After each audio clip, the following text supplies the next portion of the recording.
What up, fam? It's your girl Vita. Hey, how you doing? So it's been a while since I posted a video. I have been super busy. My son graduated sixth grade, and my mom came into town, and my metamor came into town for the graduation. And so it's just been like a whirlwind around my house. So many things to do and to get done to prepare for having visitors that I've been like really swamped and haven't had a chance to record a video. Um, and I have a couple others that I want to do, but I think they're going to take a little bit more. Well, one of them is just something I can just record, but the other one is going to take a little bit more like thought for me to think about what it is that I want to say. But anyways, and I wanted to do this particular video because oftentimes people sit and they talk about polyamory and the things that you need to do, but they don't talk about it from like the space of different times in their life where this happened to them, or they don't like make it personal. And so this just came up for me personally. And this is a very common thing that happens in polyamory, or that thing that people like kind of struggle with. So I definitely wanted to talk about it. So, and what it's about is just even the need or the want to be or experience something first with your spouse or your partner, or even just the assumption that you will be the first person to experience something with them, and how that doesn't really happen all the time, especially in polyamory, and that, like, I don't know. I just wanted to talk about it.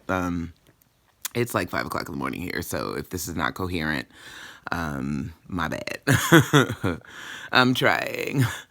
But anyways, so as you, well, y'all might not know, but my husband has a partner that he's been with for almost a year now. I'm so surprised, or I'm excited rather, not surprised, but I'm just like, oh my gosh, it's almost a year. It went by so fast. In August, it'll be a year. Her name is Rosalind, and she's wonderful. I really like her.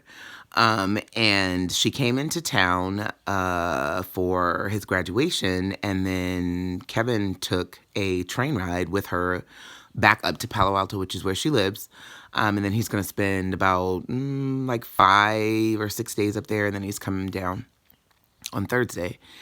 And I remember when he told me about the plan, he was like, hey, Rosalind's going to come down. She's going to spend a couple of days with us for the graduation, and then we're going to take a train ride up to Palo Alto, and then I'm going to spend some time with her.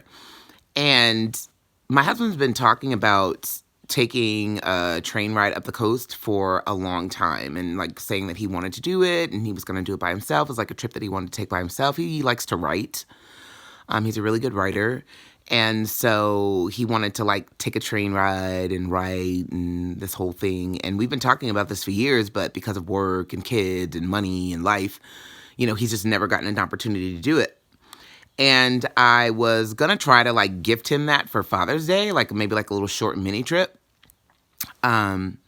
Or like try to find a way to do it. Anyways, make a long story short. So when he told me about the plan, I was immediately not really jealous, because it's not something that I like really like want to do, or like this thing where it's like, oh my God, like I want to do this. Like I know if he told me like, hey, we're going to go to Paris, I'd have been like, oh, because I've never been to Europe and I really want to go to Europe. And I really want to go to Paris. So that for sure would be jealousy. But it was this kind of like, it was just like an ego ding, maybe. I guess because I had always assumed that he would be taking that trip by himself, because that's how he had always talked about it.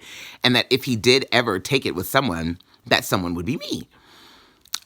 So the fact that he was taking that trip for the first time, and he wasn't going to be by himself, and he was going to be with someone else, and that someone else wasn't me, like I felt that. And even though, like, I was like, okay, honey, that's fine, and enjoy yourself and have a good time. And I dropped them off at the train station and, really, was cool. But I definitely felt that feeling is, I just expected that if you would experience that with somebody first, you would experience that with me. And that is common when you're in polyamory and you have a nested partner or a quote unquote primary partner, even though my husband and I don't really do hierarchy, but you have a spouse or, you have this expectation that, if they experience something with someone first, that it's going to be you. And that just isn't always the case in polyamory. And how do you deal with that? It's weird for me because, like, it's hard for me sometimes to remember, like, what it was like when this, like, first happened to me, like, when I first experienced it, because we've been doing it for a while. But I think for me, how I deal with it is I just acknowledge that I have the feeling. And that's it, because just because I feel that way, I don't feel the necessity to project that out onto my partner and say, hey, you have to experience things with me first, and you can't experience something new with anybody else but me. Because number one, I think that's super, super hard to maintain. Number two, and what I like to tell people is when you place restrictions and boundaries on one person, you place those same restrictions and boundaries on yourself because you shouldn't really take liberties that you're unwilling to afford. So if you try to restrict someone by saying, you have to experience something new with me first, you restrict yourself. And so, like, for instance, me and my partners are going to Palm Springs in a few weeks. And that's a first for me. I've never been to Palm Springs. I've always wanted to go and never been. And I've never been with Kevin. So if we had that kind of rule in place for each other, that would mean that when my partner said, hey, you want to go to Palm Springs, I would have to say no. Because Kevin and I have never been there and we're supposed to do everything with each other first. So I kind of just acknowledge that I have the feeling and understand that, it's not about that. It's not about being first in my, husband's life or being the first person, but just being a special person. And so even if, he goes on a train ride with 10 different people, each person is going to be a unique experience because it's the person that brings the speciality to it, not the actual thing that you're doing. So just because he went on a train ride with Rosalind first doesn't necessarily mean that he wouldn't enjoy going on a train ride with me, because it would be his first train ride with me. And that would be different. So I think I just kind of have a tendency to look at it that way. And I mean, I talked to him about it, and I told him that I was feeling that, but it wasn't like this huge, like, I've had times when it was like this huge, like, boom. Like I said, if they were going to Paris, I'd be like, no, like, not that I wouldn't let him go, but, I'd definitely be feeling that one pretty large. But it wasn't this, like, huge feeling. Like, it was just like, oh, okay, like, I'm feeling a little something. So, but I was still able to kind of bypass that feeling and just let them, I don't want to say let them because I didn't allow them to do anything. They're autonomous adults making their own choices. But, I was able to, like, have them go in peace. Like, it wasn't like this thing where I was, like, in my feelings or acting stank, because I've had my moments of petty and being stank.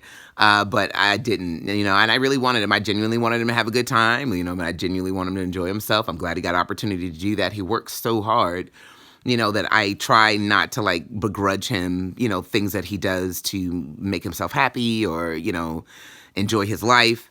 I try not to, begrudge that. And, it just didn't go over as volatilely as it probably would have in the past.